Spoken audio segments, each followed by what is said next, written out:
other quarterback injuries. So, well, actually, yeah, look at this thing. It's I a mean, long list. Good Lord. man, like there's 5 guys on here listed as out for the season. Aaron Rodgers might as well be out for the season. He's basically said he's not going to come back with an Achilles injury. Kenny Pickett, if the Steelers lose a couple, is going to be out for the season because they may just be out of the playoff race. They are still at a 52% chance to make the playoffs and dropping, and they're not going to have Pickett for a couple of weeks. Trevor Lawrence going to return.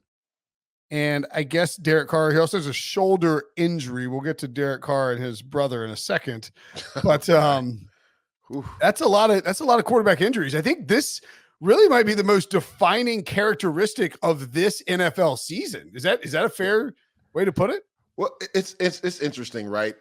And Brady, you can attest to this, right? There are certain rules put into play to make sure that the quarterbacks don't get hurt, right? And I think it's ironic that in a year where everything is called so closely when it comes to hitting the quarterback and what you can do to the quarterback, this has been one of the most injury-plagued years for quarterbacks, right? Like, it lets you know that in the game of football, and again, Brady can speak to this, like, you can put all the rules you want to, but at any fluke moment, somebody can go down and get hurt. It's a physical game. This is what happens. So, I mean, the Joe Burrow thing, he kind of landed on his elbow. He's out for the year. Like 4 plays into the season, Aaron Rodgers getting tackled, plants his toe, and then his Achilles goes out, right? So Kirk Cousins, same thing. It's just like you can implement all these rules where, a lot of players that play the game are frustrated by the rules because it seems like you can't even touch quarterbacks. You can't touch anybody on offense. But then you look at that list, Will, you see 9 guys on there, and we're in week, 14 this week. How many games are both backups playing and starting this week, right? So it's just like, again, at some point, it's just a violent physical game, and you can't take away from the product by trying to micromanage injuries because it's a part of the game. Yeah, I mean, look, the rules are the rules, and they're trying to make the game safer, but it seems like everything, even though it's driven with the idea of safety involved, it's really about money. Let's be real. These teams invest heavily into these quarterbacks, and when these quarterbacks aren't there, clearly not only do ratings take a hit, but everything else takes a hit, right? So that's what the truth of the matter is with all this. I would say what I guess frustrates me the most, it's a lot of things about quarterback play. And guys, we've talked about this for a long period of time with how quarterbacks are taught the game now, where the game's evolved to, in particular with quarterback play, not huddling. These guys looking at the sidelines for answers instead of looking at the defense and making that decision out there in the field like they should and have to do at the NFL level oftentimes. Not playing with a sense of timing and rhythm. There's so many things. They changed the rule where they brought back the third quarterback designation, though, and not many teams have bought into that quite as much. And I'm kind of hoping that maybe there's an awakening towards the need to have a viable backup, like a guy that you might pay more than you want to because you want to be able to have him come into a game and help get you out of a game or through a stretch of games. Correct. Especially as the game's gotten more spread out and as more quarterbacks have become more dual threat in nature.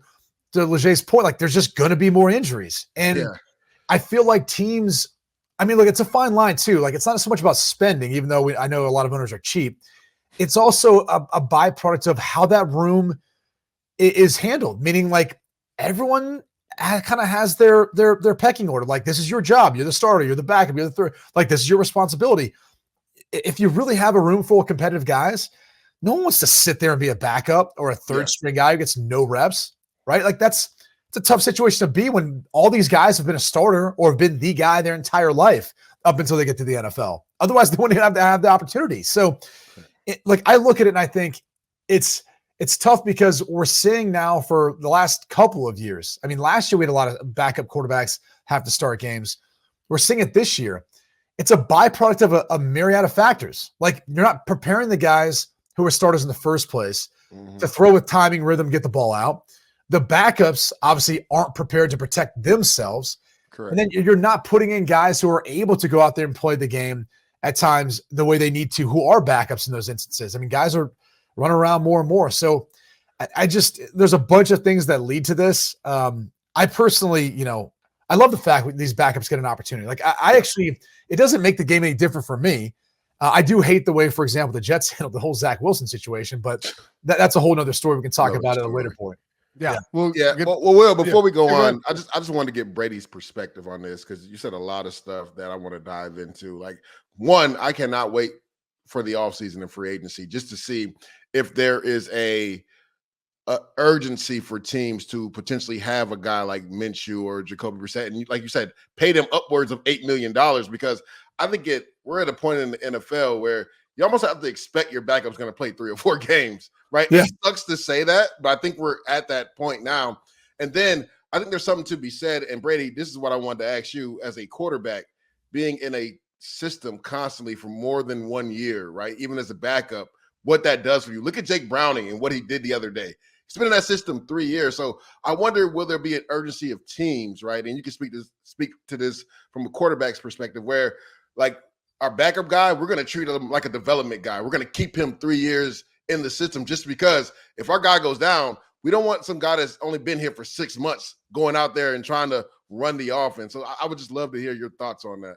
Yeah, probably not unless he's played a lot in the NFL, right? And he's got experience that way. Maybe not in that system, but you bring him in, you get him up to speed, he's a little more apt to. You know, Jake is kind of been indoctrinated in the NFL through the Bengals, and he gets his first reps, you know, really serious reps like this with the Bengals. So that I think kind of plays a role in that way of his success. But no, I'm with you. Like, there's no more development in the offseason. The offseason has been shortened. That's because of the NFLPA. So, you know, these guys have to get development elsewhere. And that's just being on that team, being in one system for a period of time. And that's why I look at what happened with Bryce Young this year.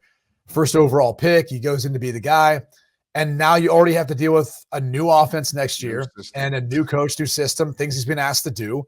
It's hard to get really, really, really good at something when you're constantly changing everything out around him. So, you know, I think it's going to be, to your point, it's going to be interesting to see what happens. Like, I look at it like insurance policies, right? If you're in a hurricane area, and Will, you can probably speak to this, right? And Leger, I know you can't too. Like, your insurance goes up. Like, you might not get hit by a hurricane, but that wind, that flood, like everything else you're paying for, everything's going to go up because someone else did get hit by it, and you're actually helping to kind of fund that with your premiums. And so that's the nature of the business. And I look at backup quarterbacks as insurance policies. So the more starters get injured, guess what? The price tag just went up for backups because you need one who can come in and win you some games, playing 17 games, or especially going to 18 games in the future.